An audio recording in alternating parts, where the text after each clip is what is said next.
All right, we are live. What is going on, guys? Oh, How's just everybody living it doing? up. Not Yeah. much. It's good. In typical fashion, we're recording a night late because Donnie and I were hungry and decided to go deep together on Monday instead of Tuesday. Right. It's I good haven't to have. talked to my wife today. You I haven't? didn't want to interrupt. No, I didn't want to interrupt her. So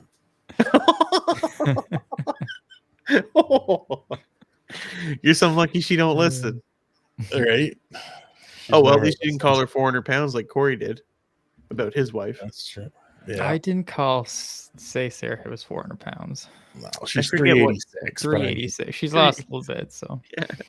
it's good to have our Sarah special does guest what? Luigi. It's good to have Luigi on the show tonight. Oh, Put me? on a few pounds, but It's me, Luigi. Let's just say I don't fit through the pipes anymore. I don't think he ever did. No, I thought I would. I thought I would go for throwback weekend. You know, got my. It's more like throw up weekend looking at you, but sure. got my plaid shirt on and got the old vintage sungrow hat on. Sorry, mock my hat of my dead grandfather. That's real classic. Just gotta go plant some potatoes now, and you'll be good to go. It's a peat moss Can't company. stop, won't stop.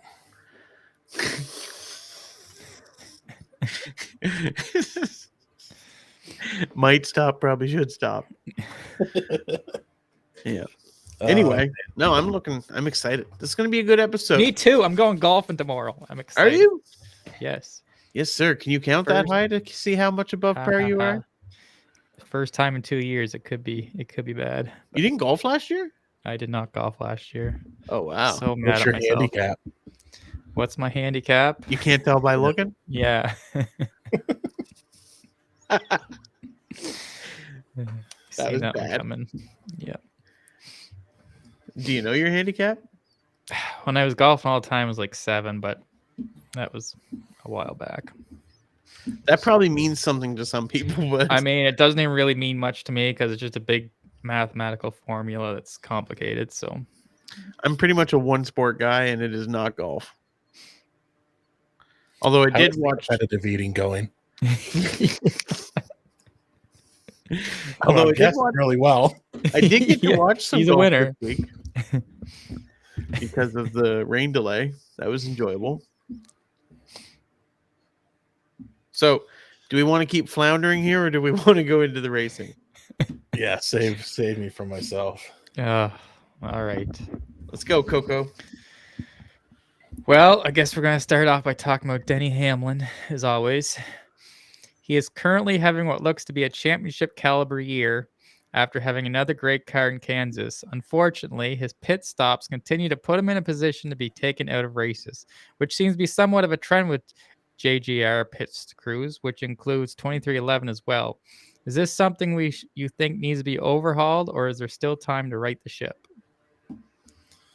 I think we overhaul it now. Like this whole let's wait and see, like these guys are talented enough to overcome it. Like every one of those guys at that stable is an incredible driver, but like it is just one mess after another.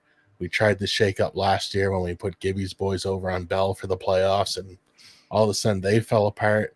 Like I'd love to see a major shake up, and honestly every one of those guys end up with a different crew chief. And like, I mean, not different as in fire all four. I just mean move them around so James Small isn't in the 19 box. Well, we were going to That's talk about basically that all I'm too. If looking you want. for.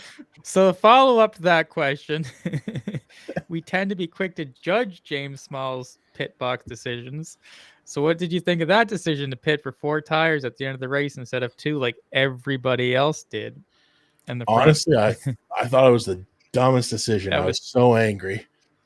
But here's the thing. Like I will give them props here is if there was another yellow, I think that probably would have won them the race.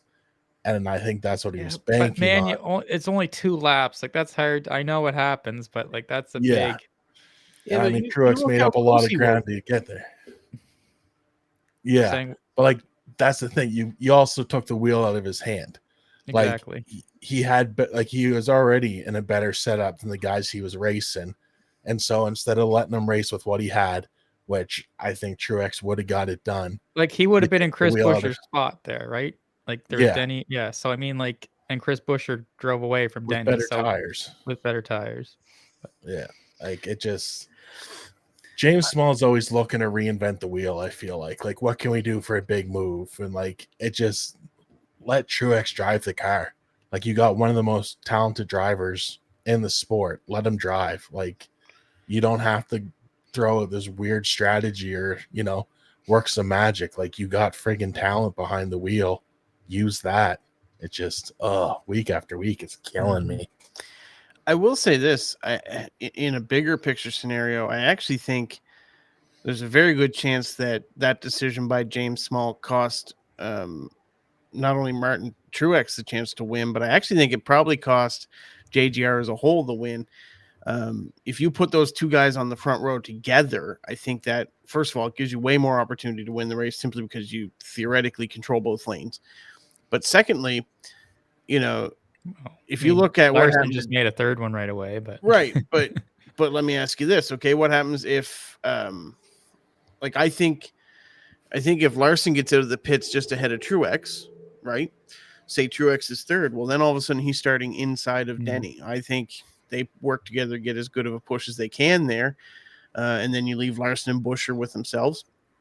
It's hard to tell who's going to pick what lanes when you don't know how they would have came out of the pits and stuff, right? Like this is all hypothetical, but I think that having done anything different, it really would have gave them a better chance to get a win for JGR at least.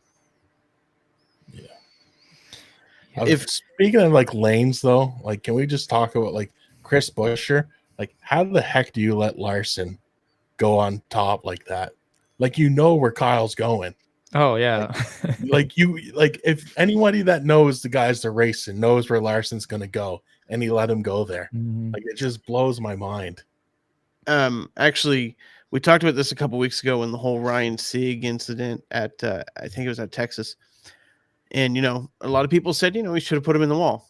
I honestly I don't understand why I would have didn't kind of just even just a little bit closer. You're not going to lose yourself the race in that situation. Like you might slow yourself down enough, but like it's your best opportunity to win when he's already out there. So I put him in the wall. He just needed to be up on the wall a little himself. Like you left the lane. Yeah, take that lane away from him. Like, but I mean, it's the lane where he's going. Right, but I mean, once you've made that mistake, you still got to find something, right? And I mean, he started making contact with him, but I don't think it was to wreck him. Like I think they both just started. You think I just initiated the contact? I've heard that I think so. Time, yeah. Oh, I actually heard a couple of people. I think Larson bounced back on them. I don't think either one of them was trying to race. I think they're just trying to throw off momentum. Right. And see, I'll give props to Buescher. Like you made a stupid mistake and you gave Larson that lane, but Joey Logano would have wrecked him. Like, yeah, Denny Hamlin would have wrecked him. Like, at least he still raced him fair, but like, just a dumb mistake on his part. Like, but at the same point, Joey Logano has a lot of wins. Denny Hamlin has a lot of wins. Oh. Maybe wrecking him's okay. Yeah, but like Denny wrecked him here last year to get the win at this exact track at this exact point. Yeah, I'm not saying that James I'm not saying that Chris should stoop to that level, but no, he just needs to make better choices behind the wheel. Like, but I think that comes with more experience of being up front, right? Like you look at how many restarts Larson's had at the front, how many restarts a Denny Hamlin. How many times does he go high on guys? That's what I'm saying. Yeah, I know. We know, like nobody's sitting there thinking Larson's going to dive bomb him and go low. Like I know, but at the same point, like in that moment, it's probably quite easy to be overwhelmed or under pressure, right? Like, and that's where guys show their worth. Yeah, well, I mean, like, he's still you're there to race under pressure and with the bright lights, and that's what I'm saying. Like you're making that was a dumb mistake, and like you can't afford to make that mistake. Like anybody else on the track, I'd be like, oh yeah, we didn't know where he was going. It's Kyle friggin' Larson. Like we knew. He was like, yeah. Sullivan looked at me and was like, huh. Sullivan. Oh, yeah, right. Yeah. Like, if Sullivan was still 21 awake, old and he's pointing up high, like was Sullivan awake at this point in all reality? I'm going to assume no. And he Um, still knew where Kyle Larson was going to go. I hate to do this, but I want to talk about the pit crew thing real quick because I didn't get a chance to. But honestly, I believe if you've got 6 pit crews all being trained by the same people and all 6 are failing, it's probably not the pit crews themselves. There's a leadership issue there. So who are you pinning it on? Whoever does their pit crew training, I don't know who that is. But like, I don't necessarily think it's the people that we see week in and week out doing the tasks. I think it's, you've got to look at who's managing all of these individuals. I think that's probably where the shortcomings coming from. Yeah. And are they messing up that much? I mean, besides Martin Truex, like this is the first time I really seen Denny not have a great pit. Christopher Bell's guys have been maybe awful again. Yeah. Bubba's guys were horrible all last year.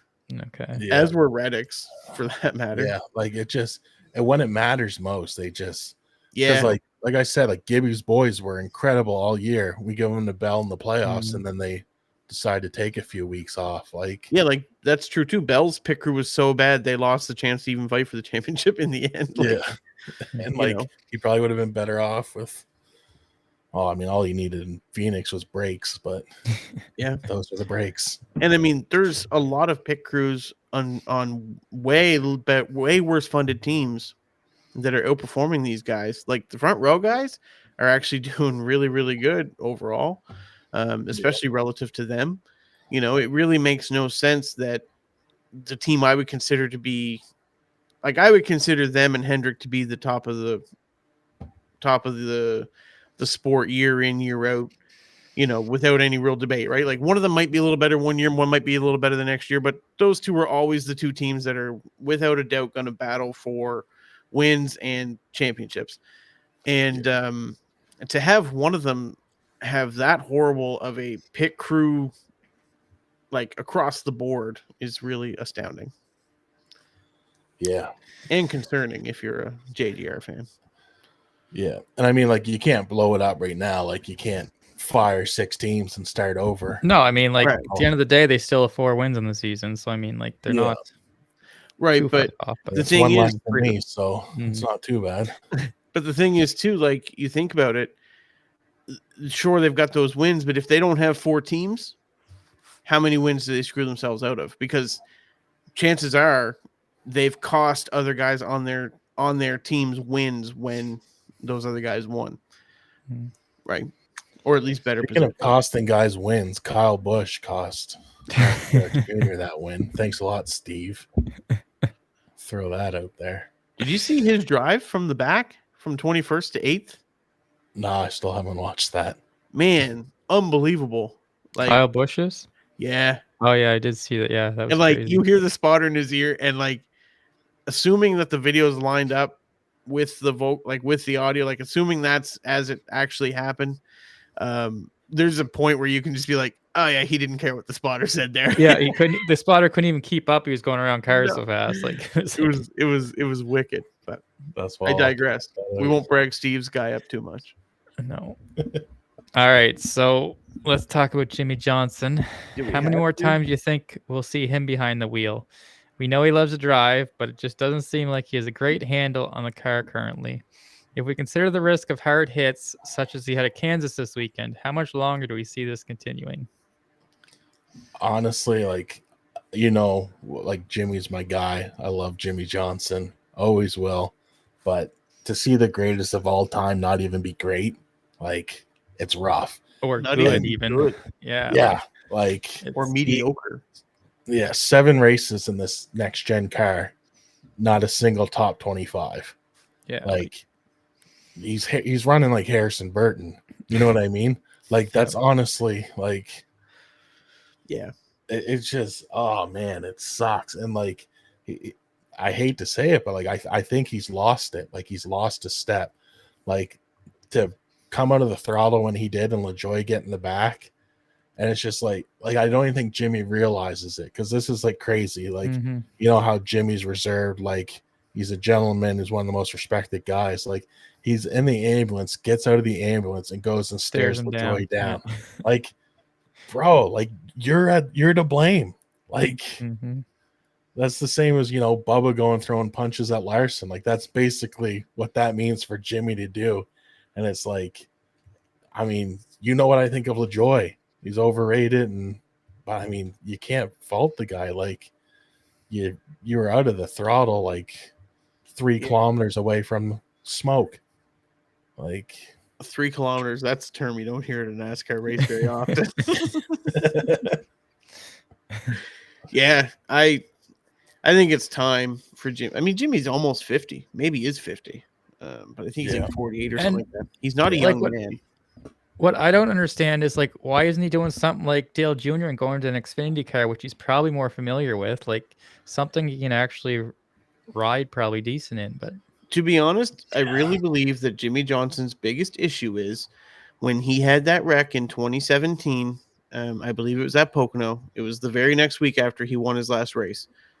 Whatever happened in that race, whether it was actually something physical that he's never fully recovered from, or if it is a mental thing, Jimmie Johnson is not the same driver. He wasn't for the last 3.5 years of his career. He wasn't when he got to Indy, and he's not now. And that's not a detriment. The man's old, in terms of drivers, right? Like, it's very rare that we see somebody get to that age and still have success. We don't see people like Dale Earnhardt and Mark Martin in this sport anymore. We don't see drivers get to that age. Once you hit 42, 43, you're pretty much, if you have any success at that point, you're extremely fortunate. We just unless do you're not Mark see Truex or Denny Hamlin.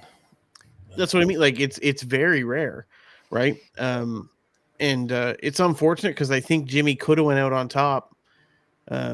Even when he retired in 2020, he wasn't running poorly. He just wasn't winning. Yeah. And how old was he when he retired? You guys know? I would have to double check. 44. I think he was 44, 45. Right. Yeah. Yeah. And I feel bad too, because like there was probably times in his career he could have went and ran Indy and been very, very good. But I think it's hard to learn a brand new car, which this car is the most different from anything we've ever had. I think it's very difficult to learn something like that.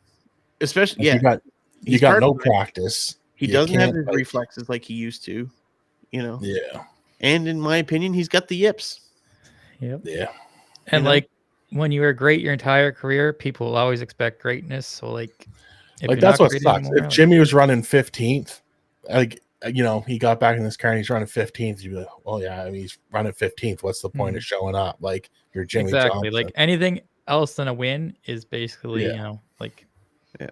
And I don't feel like he's being beneficial to, like, I don't think he's come back off the track and being like, okay, I know what our car needs. And the reason I say that is because he doesn't understand the car yet. Right? Like, honestly, it would be better to put Kenseth in the car. Like, that's where I'm at. Like, I think Kenseth would take more away and be able to help these guys out more. Because he works for them. I was like, why are you picking Kenseth? Yeah. But yes, you're right. Yeah. You know what I mean? Like, I think there's definitely options out there. I think there's options out there. He's not it. Yeah. And I don't say that hatefully. I just no. I mean, there's so much these guys are going to learn off Jimmie just being around greatness. But like learning how this car runs isn't one of those things that Jimmie can teach them. Right. And I will say too, like, not to make a comparison to somebody that I believe was completely different, but I don't want to see Jimmie become the next Richard Petty where he goes 8 years of driving past his last win. You know what I mean? Like, that's not the way to go out. And maybe he's already past the point where he can kind of quit and redeem it at all. Like, I think this will always kind of be a little bit of a scar on that legacy. I mean, don't get me wrong. That doesn't take away from who he was. I just, it's not the look you want. Yeah, you mentioned like the young guys, him teaching the younger guys and stuff. Like, if the young guys are looking at him out there running 30th, are they really going to take him as, it'd be harder to take him serious when you're like 20 years old and never really followed his career, like the things they're going to learn from Jimmie Johnson are things like sponsor relations and how to be a professional and how not to like insensitive memes on Instagram and get fired from your job driving for them. Like, those are the things mutual departure. Right.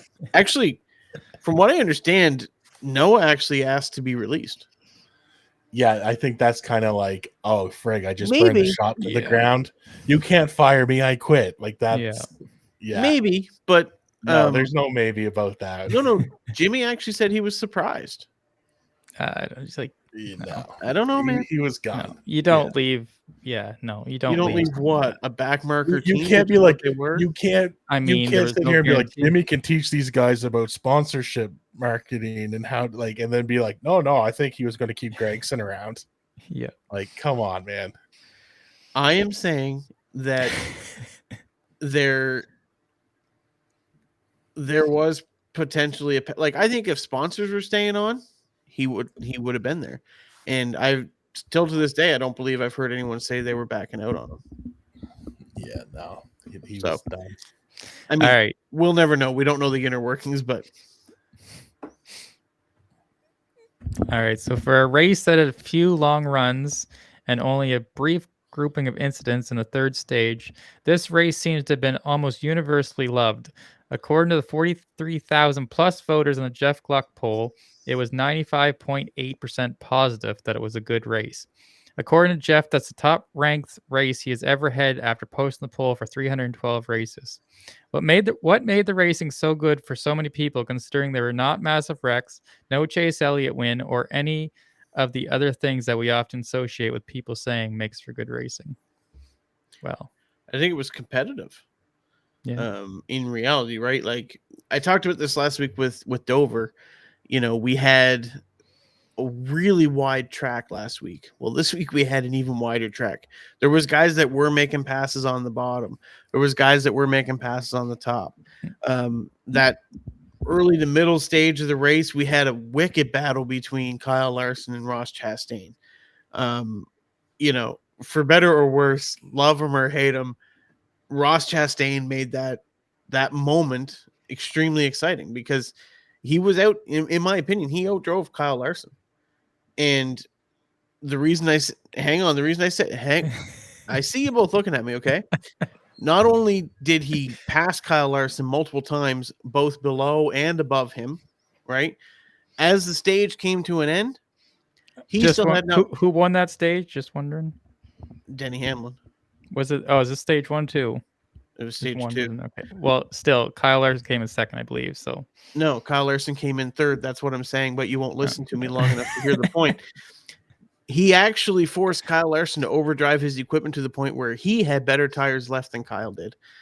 In my opinion, he outdrove Kyle Larson in that moment.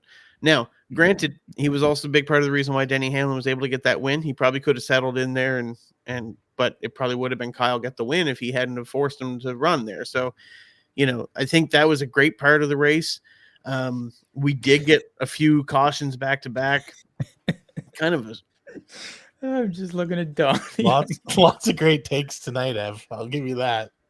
Hey, listen, you don't have to agree with me. If you bring your brother Mario over, we want to listen to Mario instead of Luigi. There wasn't a whole lot of incidents like stupid driving and stuff. It was just good competitive racing. When they did have incidents, there was like 3 or 4 back to back, and then we were kind of done. We had fuel mileage strategy for a little bit where we weren't sure if you guys were going to finish. You know, it was just kind of, we had an underdog almost win. We had a wicked close finish. It just kind of had everything, I think. Yeah. I mean, 4.2% of people thought that was a bad race.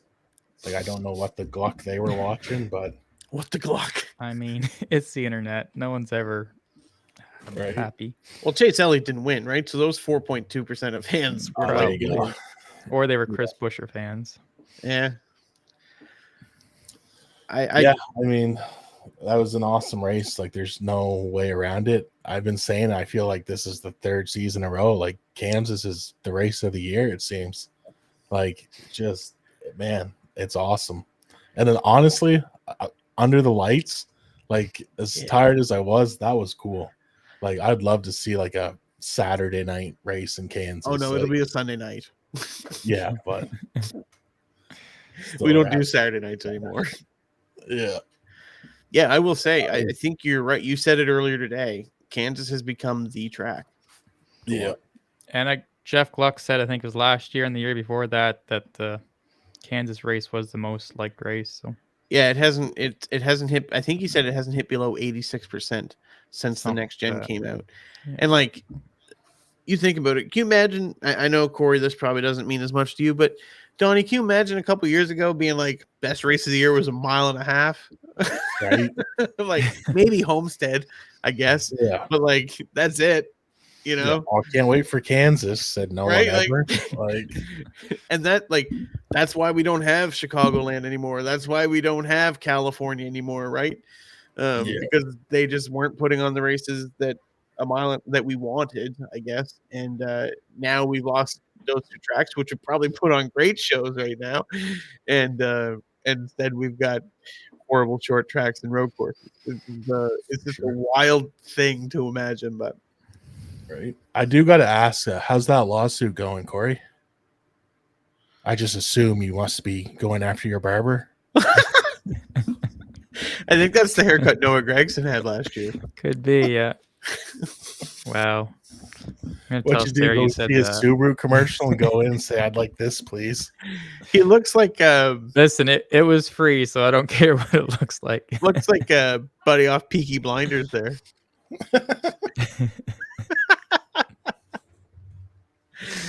Straight from Ireland. Look at him. Right. I told him, I said that Ross Chastain outdrove Larson. He had to take the hat off. He's like, I can't do it. Are we done? Are we done making fun of me now? I don't know. I think you have at least one more topic left. Anything else you want to say? Oh, yeah. All right. I'll get to it, though. Don't worry. So the race ends with the closest finish in NASCAR history. Dun, dun, dun, dun. With an official gap of 0.001 seconds between the winner Kyle Larson and runner-up Chris Buescher. Throughout the week, it appears that there has been some disagreement amongst the fans over the declared winner, with some controversy over the poorly painted start-finish line, with the scoring beacon initially declaring Buescher the winner, and even those saying Kyle raced dirty to the line. Where do you guys stand in this? Evan probably thinks that Chris Buescher drove better than him, so... No, I think Chris Buescher made a mistake that cost him the win. But I think, first of all, I don't understand. I don't really understand what happened that the scoring initially said it was Chris Buescher, because to me, that indicates that the transponders in the car indicated that Chris crossed the line first, which... Like, for those of you that don't know, there's a transponder that essentially breaks a beam. It's a laser beam, and that's how they calculate every lap and the time so accurately. So I don't understand why that initially called Chris Buescher the winner.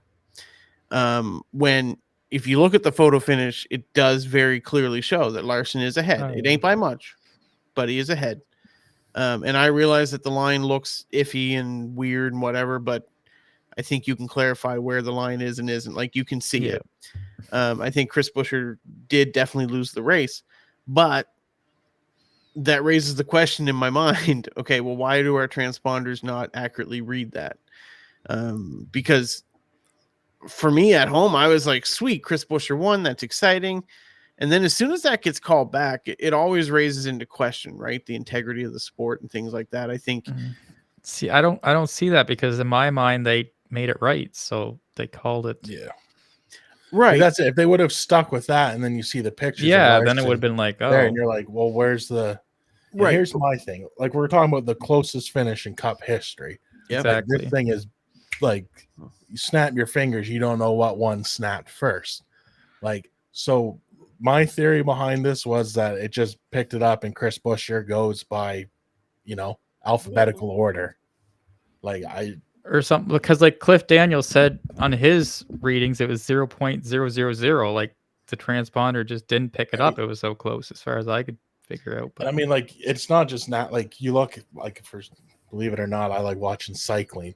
But like, this happens a lot in cycling. Like, the laser doesn't, like you have to break it down frame by frame and go off the lines. And like, I don't know how you argue Larson. Like, if they said Buescher wins, then I think they got a problem with their laser, and that's backed up by photographic evidence. Like, I think the right call was made, and I think it just scored them both at the same time, and Buescher probably got it because of the name. Yeah, that very well could be. I don't know. I hate the fact that was ever wrong, right? Or inaccurate. And I mean, I realize It would have been settled if Busher didn't give him the high line. Like, saying, like you, But like, yeah, but we would just Ford had the did same everything they conversation at could one point. to give this race away, and they managed to do it. Like, yeah, actually, I that's will the say the story Ford of it. execs must have been just bummed. Like, they did everything in their power to give this race away, and they still almost won it. But I will say this: they are getting more competitive. they are. Like Yeah, that. Some of them, anyways. Yeah, and actually, it seems to be on a rotation because like it's never the same Like guy. That's Ryan leading the Blaney car. has disappeared lately now. Like they're just Blaney's gone. Logano's Yeah. done nothing. Cindric is his usual self. Yeah. Actually, his father got suspended. Is that who Penske? Yeah. Like, I just saw that before we jumped on that. they Yeah, suspended his these father got guys. suspended for that whole IndyCar ordeal. So that's Nice. wild. Hopefully they review contracts with their drivers while he's suspended, and maybe they'll be like, "Wait, why is Cindric here?" I think they should be worried about Harrison Burton before they do anything. I think you should just get rid of them both. Call it a day. Yeah. There's other guys. You know. That's a different podcast. Oh, really? What other podcasts do you think that would be?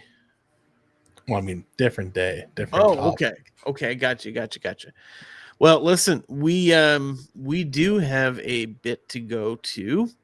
Let's head over to the caution break segment. We've got a bit of a longer segment here, I think, but I'm excited. Evan's bad takes. It's where we go through every take Evan has. That's horrible. So basically, we'll recap everything Evan said tonight. I just love that Donnie won this week because he's on Kyle Larson's side no matter what. Like if he would have picked someone else, Right. he would have been trashing Larson the entire 100%. You can say what you want, but Donnie always aligns with what aligns with him. Yeah. Winners win. What can I say? All right, let's go to the caution break segment, guys. All right, so we are here at the caution break, and basically what we're going to do, seeing as we are heading into the throwback weekend, and some of us are quite excited about it enough to participate. Okay, I wanted to take a look at some of the schemes that we've got going on this week. Now, as this goes on, I will put the image up on the screen in post-production, guys. You'll have to follow the link and look at them with me, but I will put the image up on the screen so that you can see it. But let's start with you guys got your images up there? I got it. Bringing her up. You say you don't have it up, Donnie? That's loading. The little Harvey Station internet. Yeah. I'm surprised it took so long. Right. All right, let's start with Ross Chastain. To me, this looks like a car he runs every other week. It does, but I like it. I don't hate it. No. And I like the fact that when they photograph the car, it has white Goodyear Eagles on it. I don't know if. Oh yeah. Yeah. I'm just staring at the Wendy's logo there. I'm not sure what that's about, but I feel like there's like a beer, like Natural Light or something. That's what that car reminds me of. Yeah, I don't think Busch when I see it, but no, that's fair.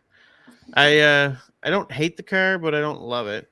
It's not like like you said, it looks like something he runs every week. So. Yeah, I don't see what's throwback about it. So anyway, I think it's more like the can too. Like I think that's like their old cans, like the mountains and stuff. Like maybe that's what it is. Yeah, I think it's more of like a product throwback. See, we're not big drinkers, Evan and I, so yeah, we're not as knowledgeable as Donnie. No, actually, I don't. I guess I haven't confirmed, but I don't think any of us drink. So like, I haven't paid that much attention to the cars or the cans, but yeah, it's a nice scheme. Just like I say, I don't see what would make it different from any other week that they would run. But I mean, he's not going to outdrive Larson with it, that's for sure. Man, anyway, let's look at Josh Berry's if we want to look at a scheme that I don't like the look of. Yeah, I'm not a big fan of this one either. I feel like this one to me is the most basic meh scheme I've ever seen in my life. And don't get me wrong, I know it's a throwback to like Rodney Childers' car or something like that, but that just means he had poor taste in the day. It looks like a TGI or like Friendlies or something, Yeah, like that Like, weird yeah. logo right in the front, the Greenville right? Pickens Speedway. Is that what it Real says? Pickens, yeah. It's just terrible looking. But Yeah, It looks like something like I got a computer for the first time in 1994, and I'm going to draw this up. Like, it looks like a spreadsheet. You know what I mean? Like it does you just actually. find Yeah, it this looks car like on an Excel Excel. document on the bottom. Yeah. with a sticker he got at the dentist. Like, I don't know. Yeah, I'm not in love with it at all. I'm not. I don't even like it. I'm a Tyler Childers fan. I don't know about this Rodney guy. Let's go to what I think might be the best paint scheme of the week. Kyle Larson. definitely Best my paint opinion. scheme of the week. Like Oh, best well- throwback in history of throwbacks. This It's- car is It's legit. freaking beautiful. Yeah. It is. Yeah, Like Like, I makes want me the wanna die pick cast. Larson again. this will I probably want be the the, hat. this will probably be the only Larson diecast that I add to my collection. I want the shirt. I want everything about this car. Like, just Like And I would cut my hair like Corey's to get this car. yeah. And, actually, like, I will say, I'm not necessarily against Kyle Larson. I just hate that Hendrick car scheme. It's so like I get that it's like honoring Ricky Hendrick and stuff, but man, it's such a ugh. When you see it every week, it gets old. Like, they gotta like. I don't And know. switch I'm it up going to or agree something. with you as the guy who complains about the fact that we have so many different sponsors on the same cars. But like at the same point, but I love everything about it. And they actually do a great job here of exhibiting what I think Throwback Weekend like needs to have. You look at the sponsor name and I realize it's owned by the car owner. HendrickCars.com, of course, is Rick Hendrick's own business, but the fact that they were willing to like change their font and stuff is a really big deal to me. I think it plays really well into it. Everything about this car to me is just chef's kiss perfect. Like there's nothing on that car. Terry Labonte's like that's the best car in NASCAR, like ever. Like that Kellogg's scheme, and they just nailed it. It's Like, funny, like it's such a vintage scheme. Like you look at that and you're like, oh yeah, that's a 90s paint scheme if ever I saw one. And yet I look at it and I'm like, you know what? I could see that on the track every week, and I don't feel like it would be out of place. and like you don't even have to have watched NASCAR in the 90s to have seen that. You know Right? what I mean? Like that car was everywhere. Yeah. Like it's just Beautiful car. It's right. gonna look great in Victory Lane this week too. Oh, is Corey calling a No. shot for Kyle Larson? All right, let's look at Corey Lajoie's. For no We're other not reason. talking about Brad Keselowski's first, or No, it's because it's throwback to a I know. Toyota, so he's going to skip right over that. No, it's just not that nice of a scheme, but we What can a talk nice of a about it. scheme. Classic Really? Castrol. You I like love it? Castrol scheme. Oh yeah. Okay. Yeah, this Look, is going to be the first one we disagree on. I do not I'm like not that a big scheme. fan. well, that's probably my And- second favorite. Like And for Kyle. I like Hmm. I like paint schemes that are central, like white central. But I don't know. I don't. Yeah, it's just not speaking to me. Even the fact that there's Castrol twice on the hood. Why? Like that looks silly. One's to on me. the hill, one's on the grill. They're both on the hood. I know. I'm just trying. And I mean, well, I guess technically on the original car they are too. But anyway, You know who they're sponsored by, anyways. what's No that? Sorry. denying it. You'll know who they're sponsored by, anyways. There's no denying it. And they will stick out. I will give them that. It's either Castrol or Colgate. If you don't know, like that could very well be a Colgate scheme. Oh, yeah. Okay, yeah, I see what you're saying. Yeah, like, okay, let's talk Corey Lajoie's. And the only reason I want to talk about it, first of all, it looks nothing like what they're throwing it back to. nothing like the car they're throwing it back to. Okay, I do like it though. I don't For hate some his reason. car. No. I just Like, like it doesn't look the same at all. how do you hate on Keselowski and you like this? I don't Like- love it. I don't know. I like the. That screams we don't have a lot of money, but we got some big stickers. Like, I don't know. I like the off-centered racing you stripe. guys are so high on Lajoie. It's insane. No, I'm LaJoie, not. I don't like LaJoie at all. Um, except he's got a good name. But No, I like the off-centered racing stripes. I like that the 7 is a little more vintage than he's used to. I don't really care for the Razzle Dazzle logos, but it reminds me actually a lot of Jeff Gordon's Busch Series car, the Baby Ruth, other than the sponsor itself and the color, but like that primarily white, not a lot of color. But the reason I kind of want to talk about it is because it's a throwback to that 2012 K&M Pro season that we've talked about the last couple weeks. I just thought it was kind of interesting. Let's talk about another one of Donnie's favorite drivers, Chase Elliott. It's definitely not one of my favorite schemes. Favorite driver, Junior.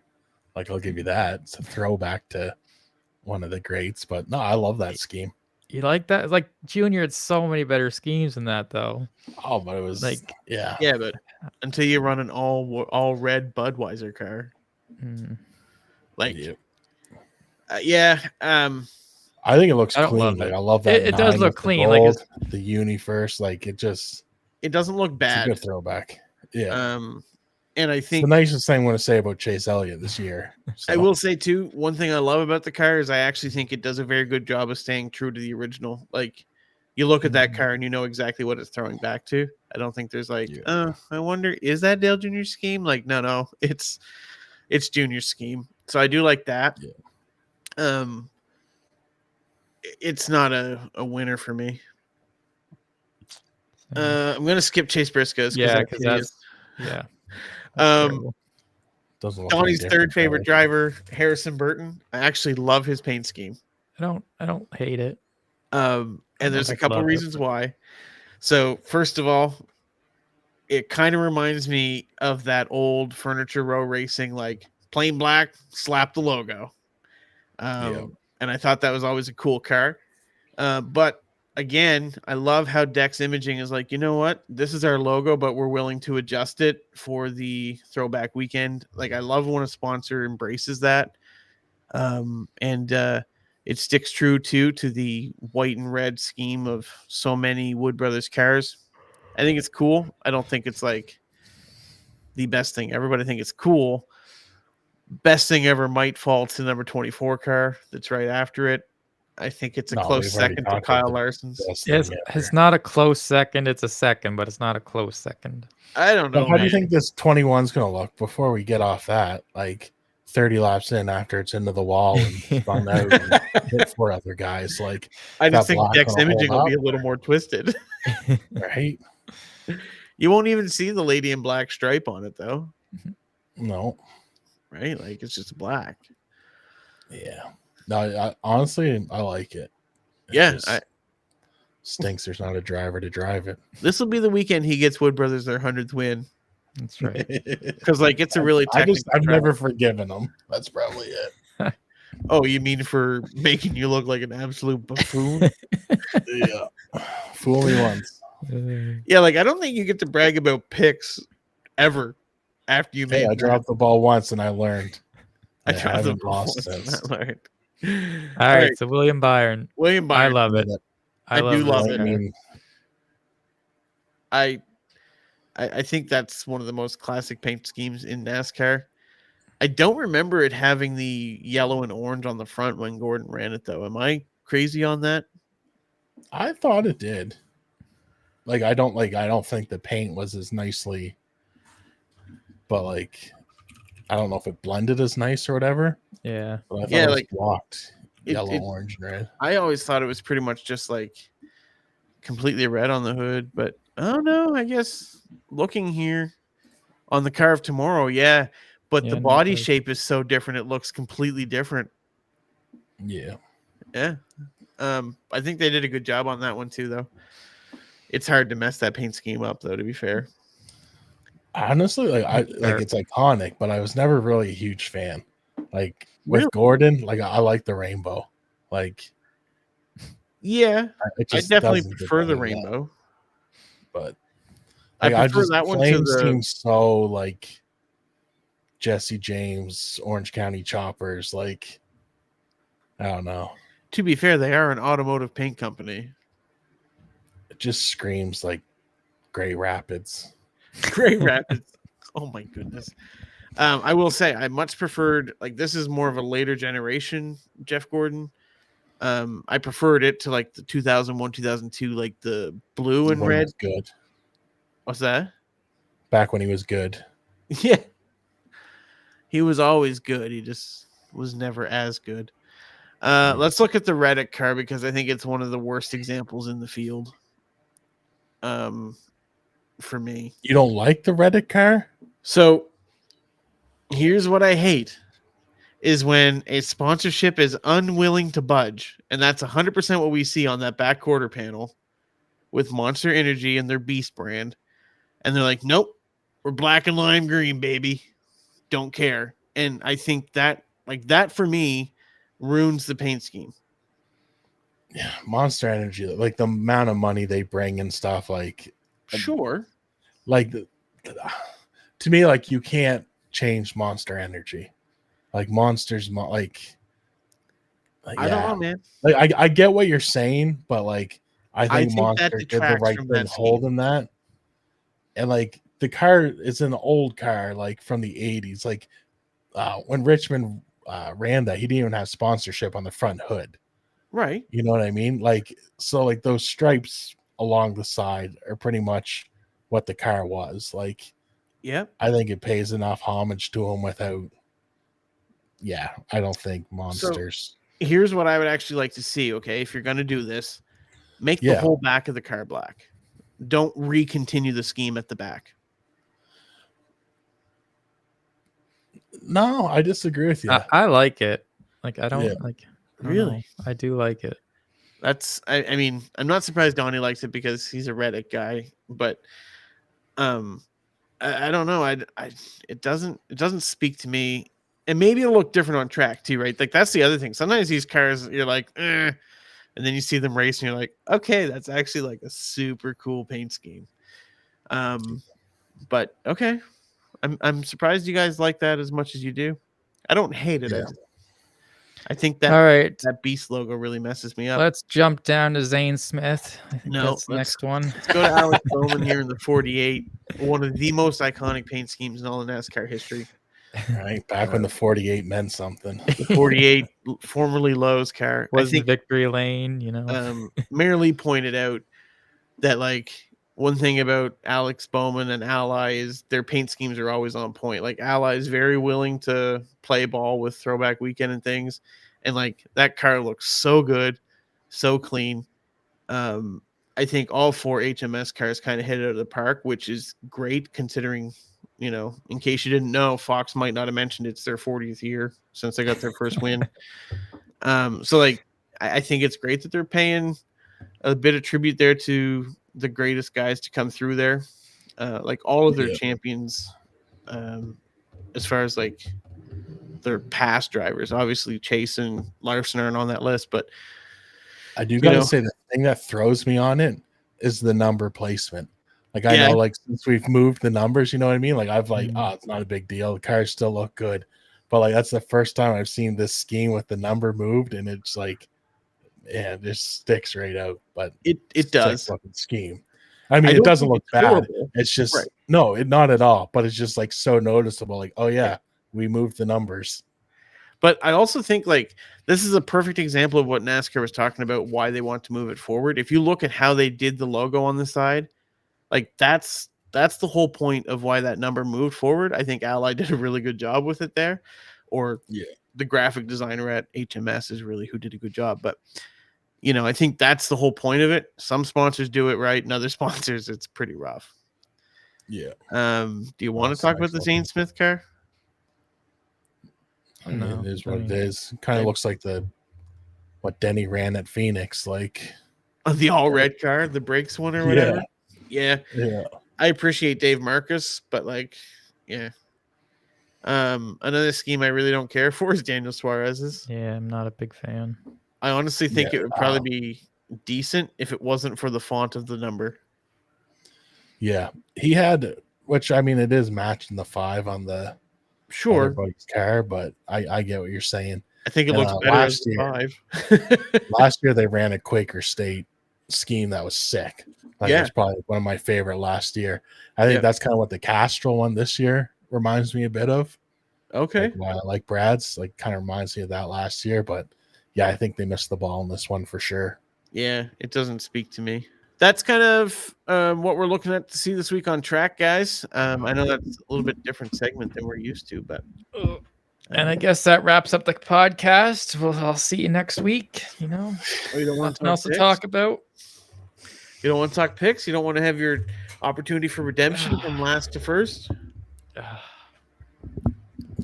I worked so hard to catch up, and then Donnie had to pick my driver. Let's head to before the green. Please. I picked last. You guys, like, you had every opportunity to pick your driver. Oh, I know. So much like Evan, you didn't take your guy. You leave me to do it. So good. So, we're going to be headed to Darlington, the Lady in Black, the track Too Tough to Tame. Yeah, basically, if you don't leave this racetrack with this, Korey, your hair, it's killing me. Like, oh, it is all over the place. I feel like you took the hair that was like here on Evan and just put it on your head. Like you guys are sharing a haircut. And I got to say, Evan's looking better with his. Oh, I don't get that compliment often. Right?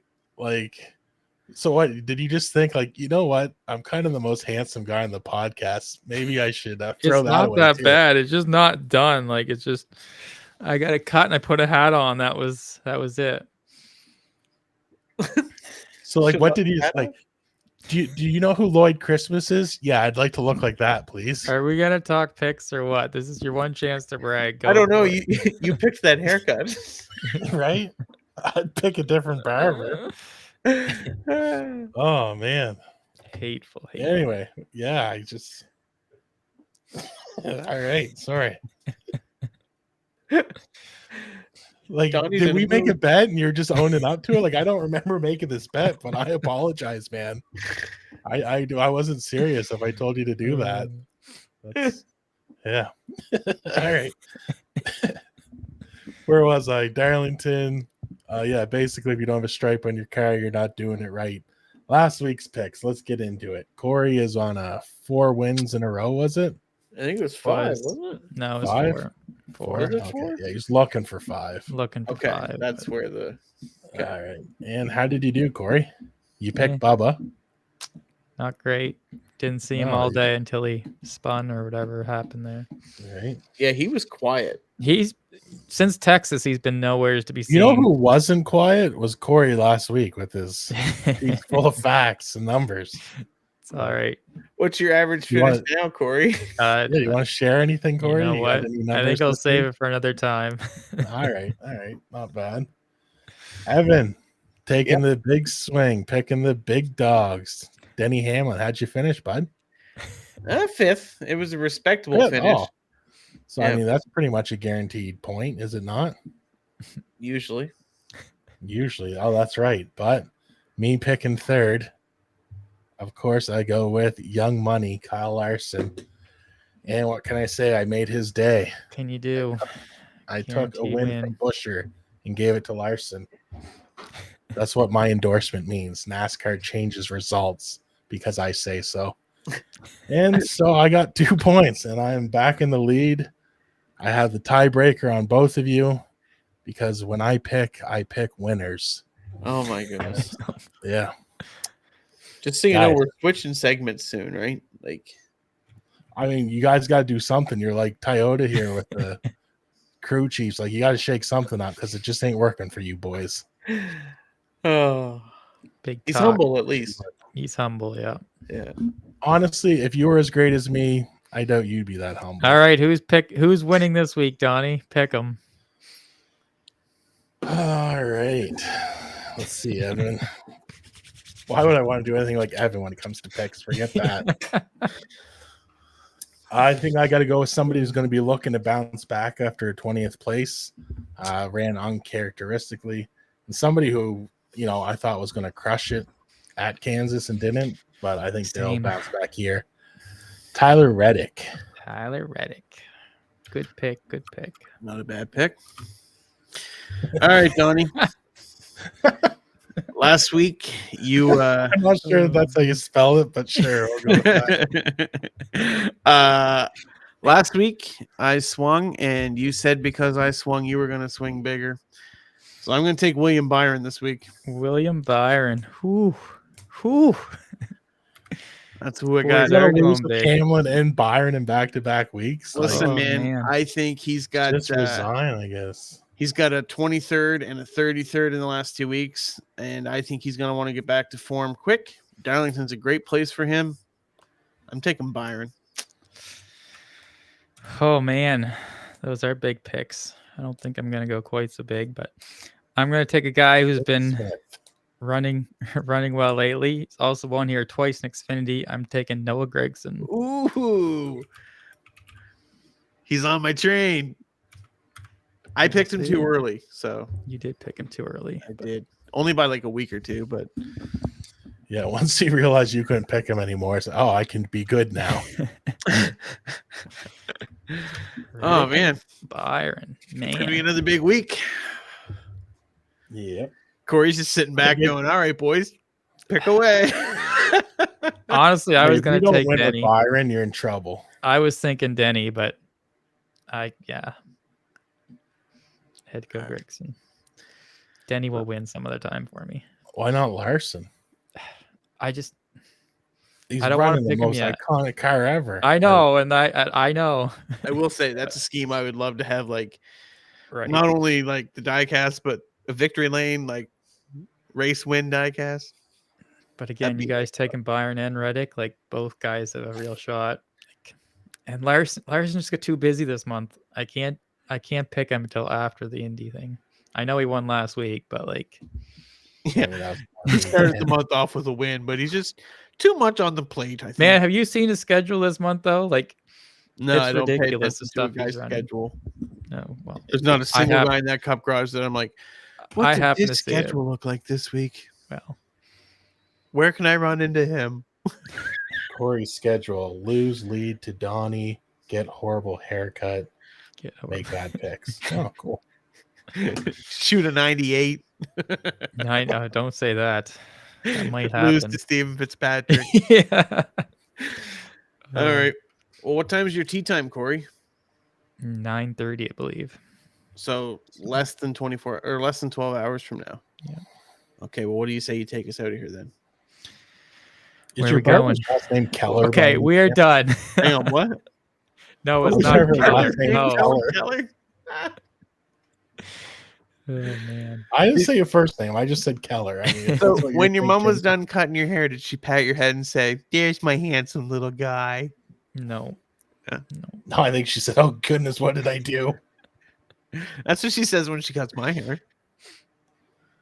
Like, congratulations, Tyson's the good-looking brother now. Actually, All right. you Well, guys I'm look so way glad more you guys alike right found now. something to pick on me about this week. I'll give it to you. So, all right, another great podcast, everybody. Why did you Fun. take your hat off? Don't Because it sound was so hurting my convincing. head. It was just- hurting my head. I just want to say I showed up looking like this, and I'm not the worst looking one on the podcast tonight. Right? You I guys are mean- brutal Oh, your haircut's brutal. is what it is. He'll grow back. Like Evans won't. you. Okay. You know, Corey, if you have to tear other people down to make yourself feel better, Okay. like Donnie and I would never.